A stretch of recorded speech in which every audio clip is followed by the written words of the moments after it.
Hello friend, मैं शरद Verma current affairs में आपका स्वागत करता हूं। तो ज़्यादा देर ना करते हुए हम चलते हैं अपने फर्स्ट क्वेश्चन पर। First question, as a part of I2U2 initiatives, which group of countries will hold its first virtual summit in July 2022? I2U2 पहल ये है क्या आखिर में, पहले हम इसके बारे में जान जाते हैं। ओके, हम आपको इसके बैकग्राउंड के बारे में बताना चाहता हूँ। इज़राइल उस समय अमेरिका के जो प्रेसिडेंट थे डोनाल्ड ट्रंप, उन्होंने इज़राइल को कहा कि क्यों ना अब इस्लामिक कंट्रीज़ के साथ फ्रेंडशिप की जाए। तो इज़राइल ने क्या किया, इज़राइल के अन्य इस्लामिक जो कंट्रीज़ थी जैसे कि UAE, ओमान,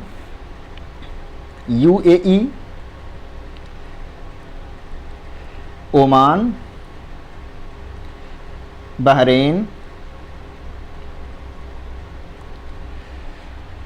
जैसे इस्लामिक कंट्रीज़ के साथ इज़राइल की फ्रेंडशिप करवाई गई। और इसका क्या नाम रखा गया था? इसका नाम रखा गया था अब्राहम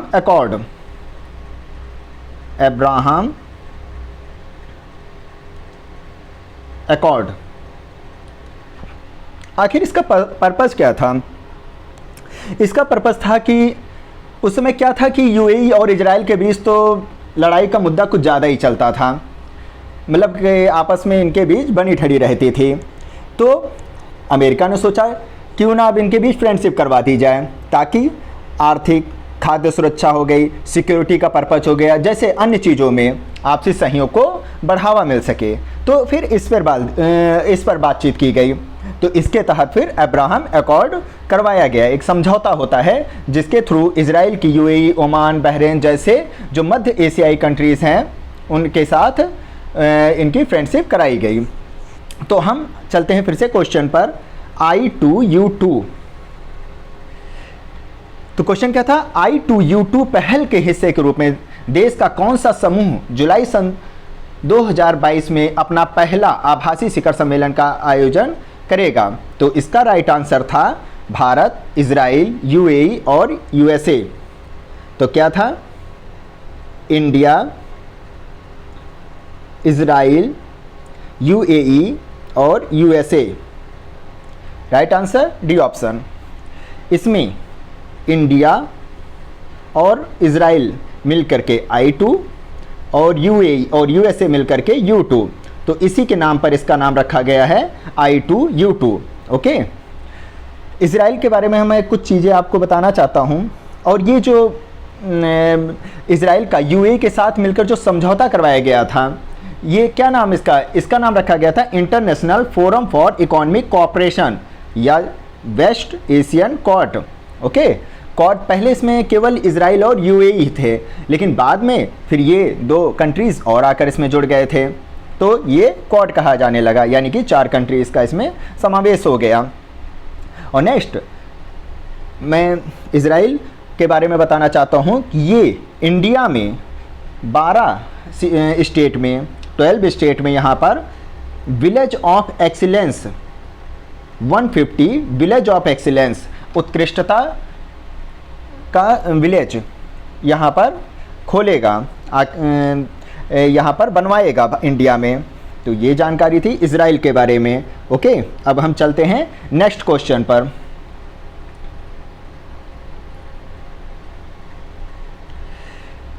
नेक्स्ट क्वेश्चन है, the payment vision 2025 document which aims to provide a safe and affordable e-payment options is released by which ministry or institutions? तो ये जो पेमेंट विजन 2025 जो दस्तावेज है, ये किस मंत्रालय या संस्था के द्वारा इसे जारी किया जाता है? तो इसका राइट आंसर है reserve bank of India, RBI के द्वारा जो है इसको जारी किया जाता है। और जो ये पेमेंट विजन 2025 है, इसकी थीम क्या रखी गई है? इसकी थीम रखी गई है E payment for everyone, everywhere and everything. इसको अन्य किस नाम से इसे जाना जाता है? इसको जाना जाता है 4E's, 4E's, यानी कि E payment, everywhere, everyone, everywhere and everything. और इसके अलावा एक इसके 5 स्तंभ भी हैं जो कि गोल पोस्ट कहे गए हैं। वो 5 आइज क्या हैं? उसमें बताया गया इंटीग्रिटी हो गया, इंक्लूजन हो गया, इनोवेशन हो गया, इंस्टीट्यूशनलाइजेशन हो गया एंड इंटरनेशनलाइजेशन हो गया। तो ये उसके जो है 5 स्तंभ बताए गए हैं। ओके, अब हम इसके बारे में कुछ जानकारी आपको देना चाहता हूँ। ये जो पेमेंट विजन 2025 है, इसके कुछ आउटकम्स भी निकाले गए हैं जो कि एक्सपेक्टेड आउटकम है। वो क्या क्या हैं? वो है जैसे कि चेक बेस्ड पेमेंट ख़त्म कर देना है। अब आप तो जानते ही हैं कि अब कितने लोग चेक के थ्रू अब करना चाहेंगे। अब तो ऑनलाइन का ज़माना है, हर कोई क्या कहा जाता है, डिजिटली तरीके से पेमेंट करने के लिए तैयार है। तो टोटल रिटेल पेमेंट को जो है उसको कम करके 0.25 से भी कम पर ले आने की बात की गई है। ओके, तो जो है रिटेल जो पेमेंट है इसको लेस देन 0.25 पर लाना है। और डिजिटल पेमेंट में जो है इसमें 3 गुने की 3 मल्टीप्लाई की वृद्धि करना है, 3 गुना इसको बढ़ा देना है। और यूपीआई में जो है हर साल 50% ग्रोथ भी होनी चाहिए, इसकी भी बात इसमें रखी गई है कि 2025 तक यूपीआई में हर साल कितनी 50% जो है ग्रोथ करने की भी बात कही गई है। और इसके अलावा इसमें कुछ चीज़ें और बताई गई हैं जैसे कि डिजिटल कार्ड ट्रांजैक्शन के जरिए debit card transaction POS machine से 20% बढ़ा देना है। जो पीओएस मशीन होते हैं उसके जरिए डेबिट कार्ड ट्रांजैक्शन को 20% बढ़ाने की भी बात कही गई है।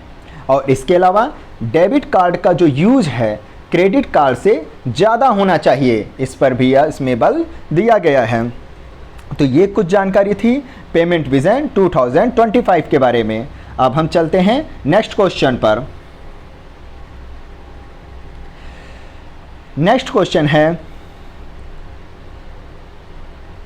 Recently Indian council of medical research ICMR issued guidelines regarding diagnosis, treatment and management for type 1 diabetes. Type 1 diabetes. What type of disease is diabetes? तो ये डायबिटीज़ जो है टाइप 1 मधुमेह की किस प्रकार की बीमारी है? तो ये है नॉन कम्युनिकेबल डिसीज़। क्या होता है नॉन कम्युनिकेबल? जैसे कि नाम से ही आप जान रहे होंगे कि ये किसी के जरिए या किसी को छूने से, किसी के पास बैठने से ये इससे नहीं फैलता है। ये एक नॉन कम्युनिकेबल डिसीज़ है। ओके, तो अगर कोई व्यक्ति किसी के पास बैठ गया हो, किसी के साथ खाना खा लिया हो, किसी के साथ बातें कर रहा हो तो ये उससे नहीं फैलता है। अब हम चलते हैं इसके बारे में जानने के लिए, आखिर है क्या ये टाइप 1 डिसीज़? टाइप 1 डिजीज़ जो होता है ये अक्सर बचपन से ही हो जाता है। 2 तरीके के होते हैं, एक टाइप 2 और एक होता है टाइप 1। टाइप 1 टाइप 2 से कहता है कि मैं तो बचपन से शुरू हो जाता हूँ। टाइप 2 कहता है कि मैं तो बचपन से नहीं शुरू होता हूँ। लेकिन सबसे ज़्यादा असर जानते हैं किसका होता है? टाइप 2 डिसीज़ का होता है। 90% लोग जो हैं टाइप 2 बीमारी से ग्रसित हैं डायबिटीज के। और टाइप 1 जो होता है इससे अभी उतना नहीं है, लेकिन हाँ इसमें भी बढ़ोतरी हो रही है। और उसमें देखा जा रहा है कि 25 to 34, सोचिए 25 to 34 ईयर के जो बच्चे या यंग हैं उनको भी अब ये बीमारी होने लग गई है। कहाँ पहले से कहा जाता था कि ये अमीरों की बीमारी होती है, लेकिन अब ये धारणा जा रही है। अब डायबिटीज़ अमीरों की बीमारी नहीं रह गई है। पहले ये अर्बन एरियाज़ में ही देखे जाते थे, लेकिन अब ये रूरल एरिया की तरफ भी बढ़ने लगे हैं।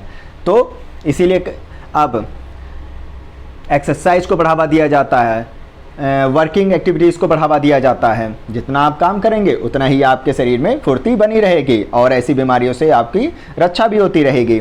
तो टाइप 1 होता क्या है, ये बचपन से ही हो जाता है और हमारे बॉडी में जो पैंक्रियाज होते हैं, जो पैंक्रियाज होते हैं उसमें बीटा सेल जो होते हैं, बीटा सेल्स, ये क्या होता है, ख़त्म हो जाता है, जिससे इंसुलिन नहीं बन पाता है। और इंसुलिन क्या कहता है भैया, इंसुलिन तो कहता है कि मैं रहूँगा तो जो आपके अंदर जो ग्लूकोज आ रहा है, आप तो रोज़ कुछ ना कुछ खाते रहते हैं और उससे उसको शरीर को, बॉडी को आपके बहुत ग्लूकोज मिल रहा है, तो इंसुलिन कहता है मेरा तो एक काम है, ग्लूकोज को मैं तो ग्लाइकोजन में बदल दूंगा, बाकी आप जानो।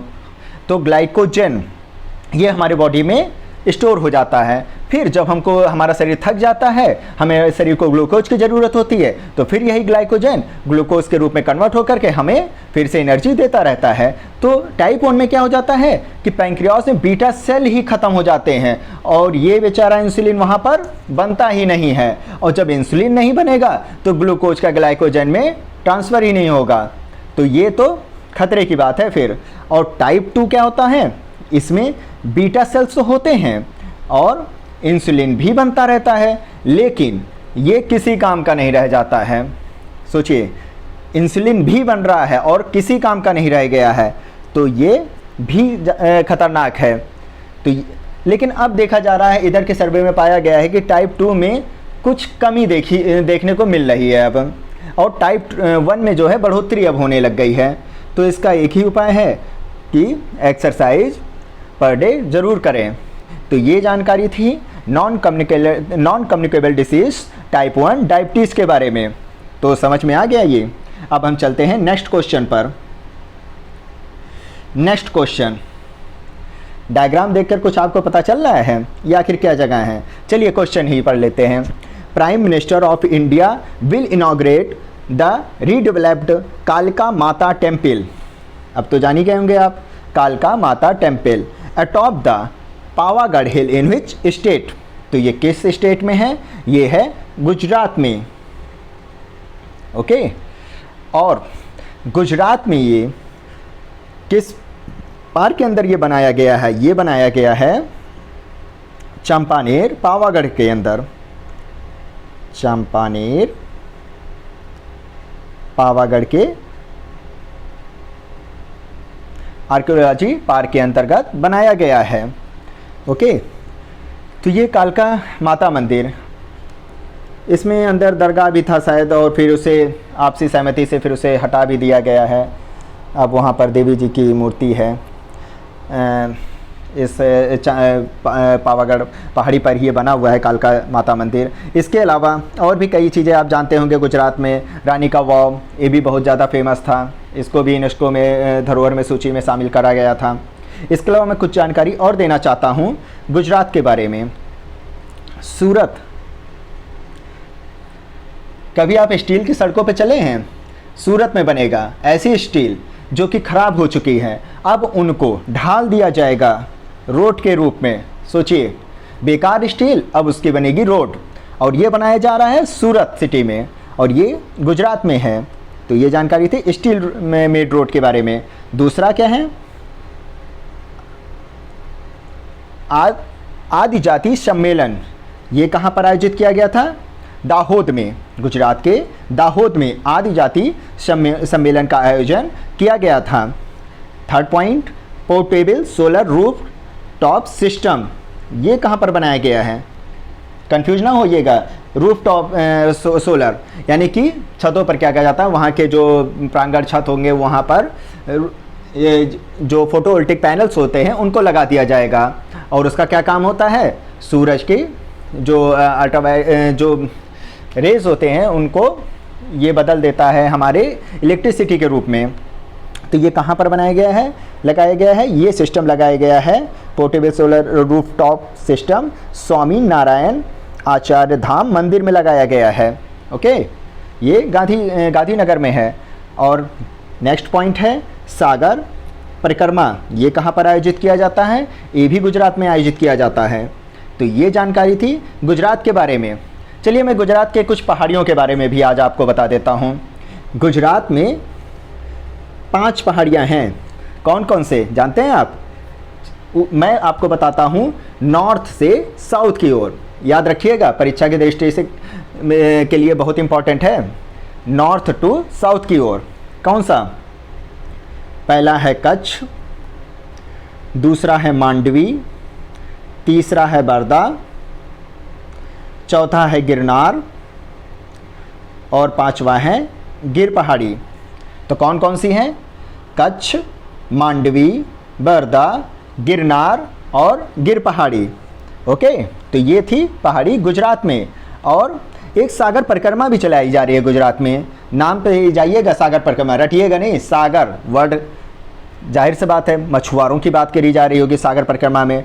तो जो मछुआरों की समस्याएं होती हैं उनको देखने के लिए, उनको मतलब कि सरकारी सहायता मिल सके, गवर्नमेंट के योजनाओं से जुड़ सके, इसके लिए सागर परिक्रमा चलाई जा रही है। ये सब जानकारी थी गुजरात के बारे में। अब हम चलते हैं नेक्स्ट क्वेश्चन पर।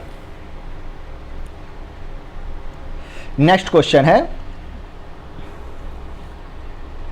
ये जो आपको डायग्राम में दिख रहा है इसको गतिमान भी बोला जाता है महाद्वीप।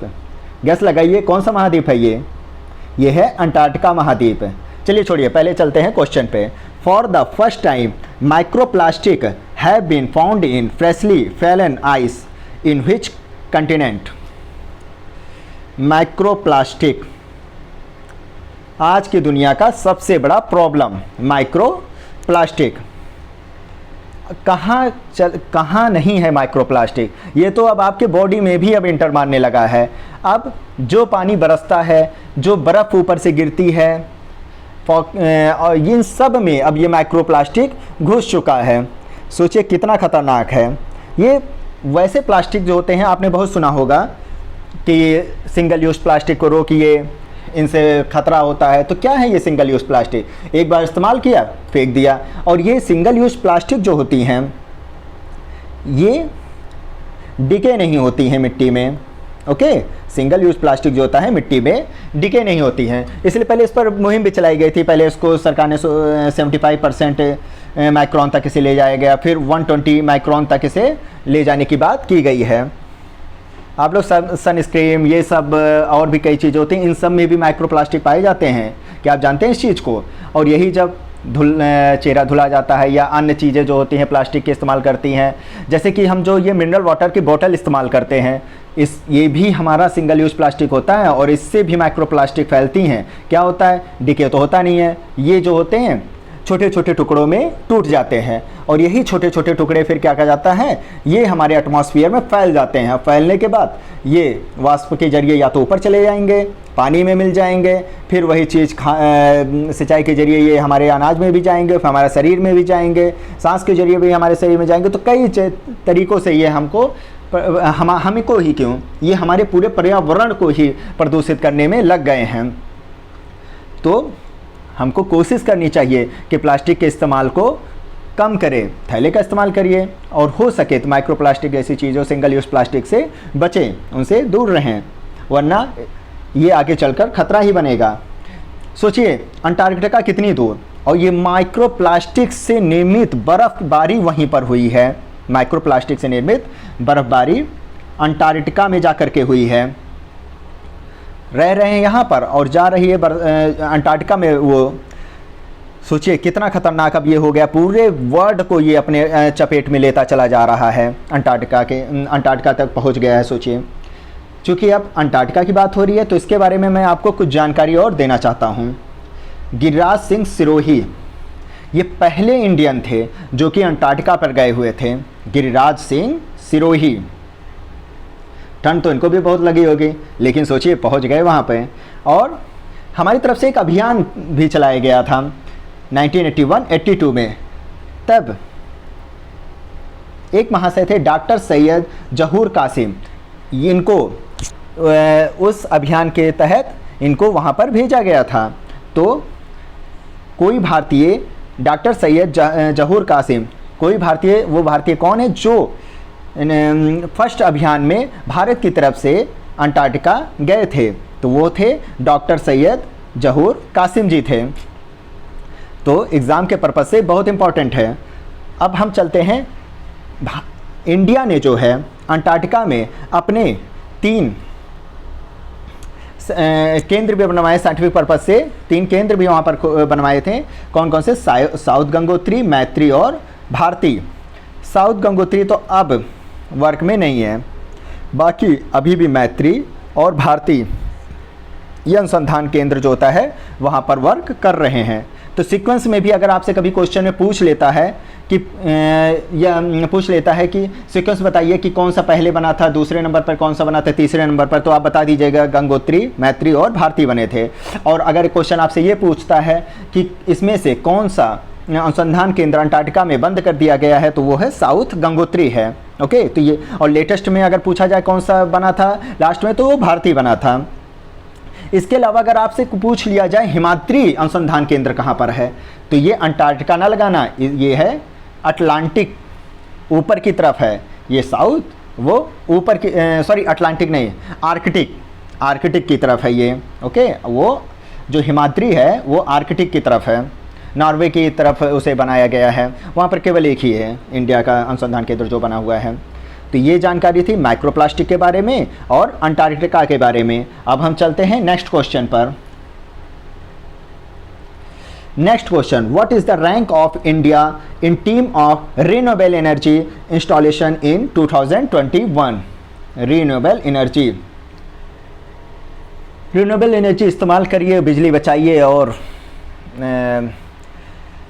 अपना रुपया भी बचाइए, आप कह सकते हैं। आप सोलर पैनल लगवा लीजिए, देखिए कितनी बिजली की बचत हो जाएगी आपकी।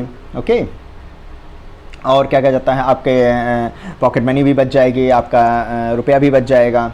तो हर तरीके से रिन्यूएबल एनर्जी अगर इस्तेमाल भी करते हैं तो इससे कोई ग्लोबल वार्मिंग का खतरा नहीं रहता है, पर्यावरण प्रदूषण भी नहीं होता है। तो काफ़ी तरीके से ये इम्पॉर्टेंट है।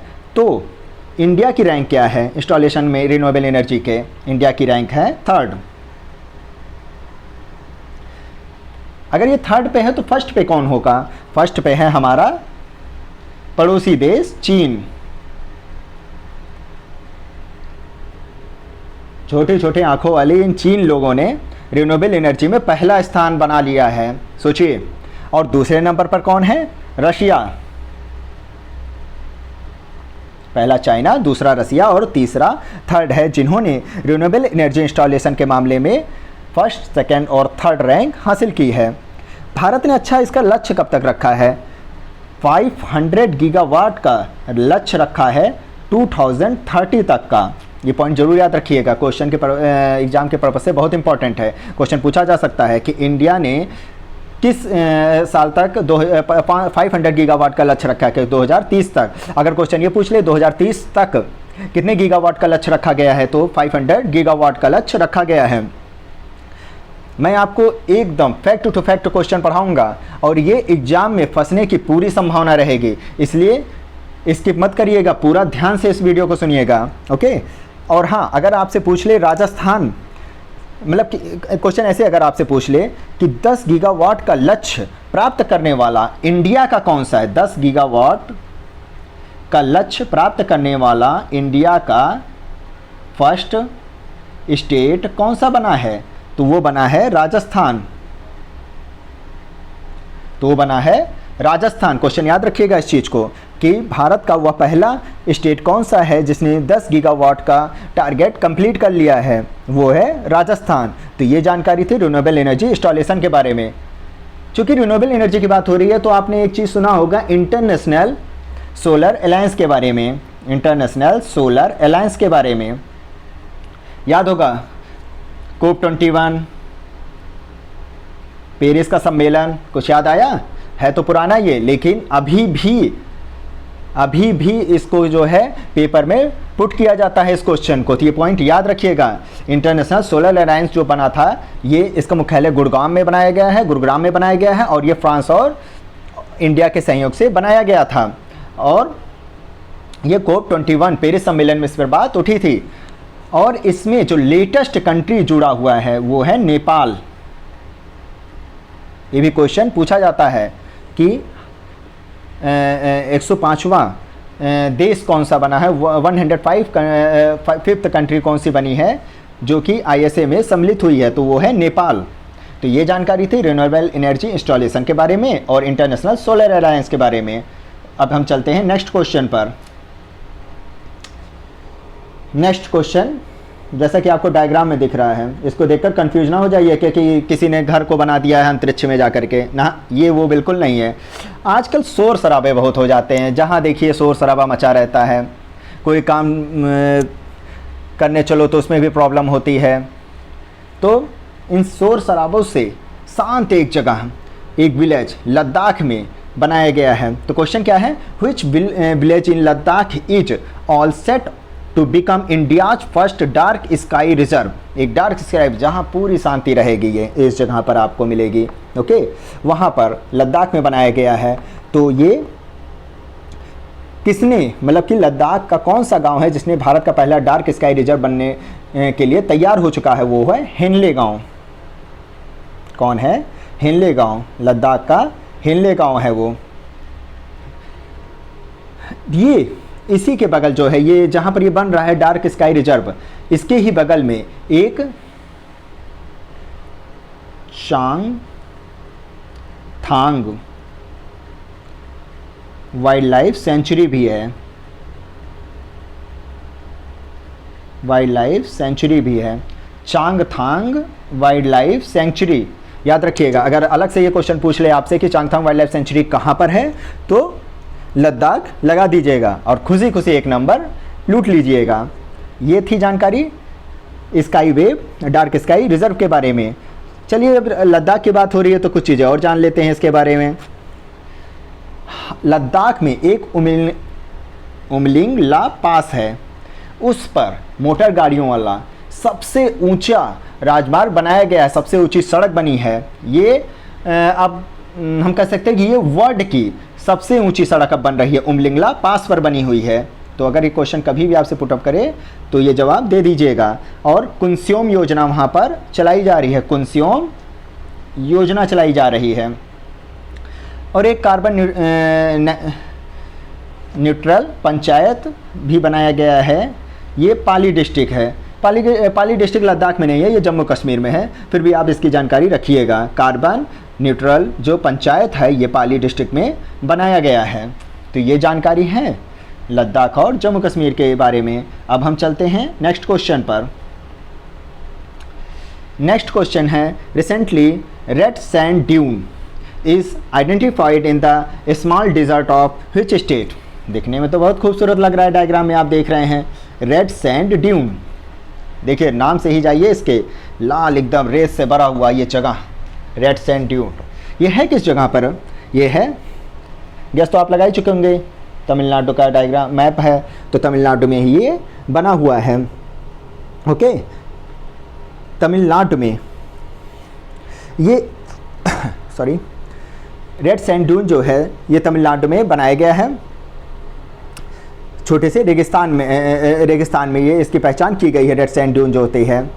चूँकि तमिलनाडु की बात हो रही है तो उसके बारे में मैं आपको कुछ जानकारी देना चाहता हूँ। अल्पसंख्यक अधिकार दिवस इन्होंने मनाया है 18 दिसंबर को, ये पॉइंट जरूर याद रखिएगा। अल्पसंख्यक अधिकार दिवस मनाने वाला फर्स्ट स्टेट कौन सा है, तो तमिलनाडु लगा दीजिएगा। किस डे को इसे मनाया जाता है, तो 18 दिसंबर को इसे मनाया जाता है। और इसके अलावा समुद्री शैवाल पार्क भी बनाया गया है तमिलनाडु में, ये यहीं कहीं पर बनाया गया है मन्नार की खाड़ी की तरफ, जो ओके समुद्री शैवाल जो पार्क बनाया गया है। और इसके अलावा समुद्री गाय संरक्षण पार्क भी है। डुग्योंग आप सुने होंगे, ये एक समुद्री गाय होती है डुग्योंग, ये स्तनपायी जानवर होता है और ये क्या कहा जाता है, शाकाहारी भी होता है, वेजिटेरियन होता है, ये गाय की तरह ही होता है। ओके, ये लेकिन समुद्र में पाया जाता है। तो अगर पूछा जाए आपसे समुद्री गाय संरक्षण पार्क कहाँ बना है, तो वो तमिलनाडु में बना है। और चूँकि तमिलनाडु की बात हो रही है तो यहाँ के हिल्स के बारे में क्या आप जानते हैं, जावेदी हिल्स दिख रहा होगा आपको मैप में, जावेदी हिल्स। एक मिनट मैं आपको दिखा देता हूँ, जावेदी हिल्स है यहाँ पर। पंचामलाई भी है यहाँ पर। ओके, तो ये कुछ आप हिल्स के बारे में ज़रूर याद रखिएगा। और यहाँ पर कावेरी नदी बहती है, पन्योर नदी बहती है। ओके, तो ये जानकारी थी तमिलनाडु के बारे में। अब हम चलते हैं नेक्स्ट क्वेश्चन पर। India's first ever girl panchayat called Balika panchayat. Balika panchayat was started in which state? Balika panchayat was started in which state? तो ये कहाँ पर आयोजित किया गया है बालिका पंचायत? तो ये आयोजित किया गया है गुजरात में। कहाँ पर? इसे गुजरात में आयोजित किया गया है। ये होता क्या है बालिका पंचायत? इसमें जो 11 से लेकर के 21 साल की लड़कियां होती हैं उनको पंचायत का हिस्सा बनाने पर बल दिया जाएगा, उनको पंचायत का हिस्सा बनवाया जाएगा। ओके, ये गुजरात के कच्छ डिस्ट्रिक्ट में ये चलाया गया। हम पहली कन्या पंचायत वहीं पर बनी हुई है, बालिका पंचायत। ओके, तो भारत की पहली कन्या पंचायत जिसे बालिका पंचायत कहा जाता है किस राज्य में शुरू किया गया है? तो ये गुजरात में शुरू किया गया है। अब हम चलते हैं नेक्स्ट क्वेश्चन पर। नेक्स्ट क्वेश्चन है which bird sanctuary at Kolleru lake has become a safe breeding ground for many migration species? क्या बात हो रही है? कोलेरू लेक के बारे में। कोलेरू लेक के बारे में। ये है कहाँ कोलेरू लेक? जैसा कि आपको डायग्राम में दिख रहा है, मैप में दिख रहा है, ये आंध्र प्रदेश में है कोलेरू लेक। ओके, जो कोलेरू लेक है ये आंध्र प्रदेश में है और इसके ऊपर से गोदावरी नदी बहती है और नीचे से जो होता है नर्मदा नदी बहती है। तो ये जोग्राफिकल पॉइंट ऑफ व्यू से काफ़ी इंपॉर्टेंट है। जोग्राफिकल पॉइंट ऑफ व्यू से ये ज़्यादा इंपॉर्टेंट है, याद रखिएगा इसे। तो जो कोलेरू झील में ये पक्षी अभ्यारण्य है, कई प्रवासी प्रजातियों के लिए एक सुरक्षित प्रजनन स्थल ये बन गया है। ये कौन सी है? ये है अटापाका बर्ड सेंचुरी। ये कौन सी है? अटापाका बर्ड सेंचुरी।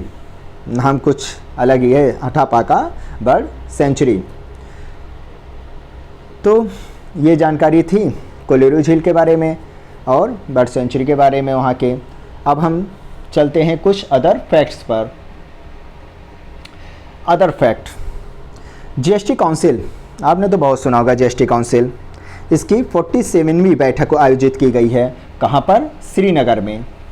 चूँकि जीएसटी काउंसिल की बात हो रही है तो क्या आप जानते हैं ये किस आर्टिकल के थ्रू आता है? ये आता है आर्टिकल 279 ए के तहत। 279 ए के तहत आता है। जो जीएसटी काउंसिल बना था ये आर्टिकल 279 ए के तहत बना था और इसमें 1/3 जो से एक तिहाई ये सेंटर के इसमें क्या कहता है मत की ज़रूरत होती है और 2/3 जो होती है ये राज्यों के इसमें मत की ज़रूरत होती है। और किसी भी डिसीजन को पारित करने के लिए 3/4 मेजॉरिटी की ज़रूरत पड़ती है। तो ये छोटे जैसे कि हो गया रेलवे का एग्ज़ाम हो गया या अन्य छोटे एग्ज़ाम हो गए, लोअर्स के एग्ज़ाम हो गए, इसमें ये क्वेश्चन पूछे जाते हैं। तो अब हम चलते हैं नेक्स्ट पॉइंट पर। Indian press council. Indian press council, ये जितने भी प्रेस होते हैं जो न्यूज़ होते हैं ये उन पर उन पर नज़र रखती है एक रूप से। इंडियन प्रेस काउंसिल जो भी नियम कानून बनाना होता है। उसके नए प्रेसिडेंट कौन हैं? जस्टिस रंजना प्रसाद देसाई हैं। जस्टिस रंजना प्रसाद देसाई इसके जो प्रेसिडेंट बनाए जाते हैं वो जो सेवा से निर्मुक्त हो चुके हैं वैसे जो न्यायाधीश होते हैं उनको बनाया जाता है। जो रिटायर्ड हो चुके हैं वैसे उन न्यायाधीशों को इसका प्रेसिडेंट बनाया जाता है। ये जो भारतीय प्रेस परिषद है ये 1966 में बनी थी। 1966 में इसमें एक चेयरमैन होता है और 28 इसके मेंबर होते हैं। तो ये जानकारी थी भारतीय प्रेस परिषद के बारे में। रेपो रेट होता है, रिवर्स रेपो रेट होता है। तो रेपो रेट चेंज हुआ है, 4.9% हो चुका है। रेपो रेट पे क्या होता है कि जब बैंक जो होता है, जो कमर्शियल जो बैंक होते हैं, वाणिज्यिक बैंक, ये जब आरबीआई से रुपया उधार लेते हैं, ओके, तो उसे क्या कहा जाता है, मतलब कि आरबीआई जो होता है, ये जैसे कि इनके पास वो रुपए की कमी पड़ गई या इनको ज़रूरत पड़ गई, तो ये आरबीआई से कुछ समय के लिए रुपए को उधार ले लेते हैं, तो वो कहलाता है रेपो रेट। और रिवर्स रेपो रेट में क्या होता है, उसमें होता है कि जब बैंकों के पास ज़्यादा धन इकट्ठा हो जाता है, मनी हो जाती है, तो वो अपना जमा जो होता है आरबीआई में कर देते हैं। तो मतलब आरबीआई जो होता है उसको जिस रेट पर वो धन को लेता है, उस मनी को लेता है, तो उसे रिवर्स रेपो रेट कहा जाता है। और ये जो वाणिज्यिक बैंक जो आरबीआई से जिस रेट पर ले रहे होते हैं ऋण, उसे रेपो रेट कहा जाता है। तो ये प्रेजेंट टाइम में चल रहा है 4.9%। अब हम चलते हैं, तो आज का करंट अफेयर यहीं पर समाप्त होता है। प्लीज़, जैसा भी ये वीडियो बनाने में काफ़ी टाइम लगता है, प्लीज़ अपना कमेंट ज़रूर करा करिएगा कि कैसा बना है हमारा video. Thank you for watching.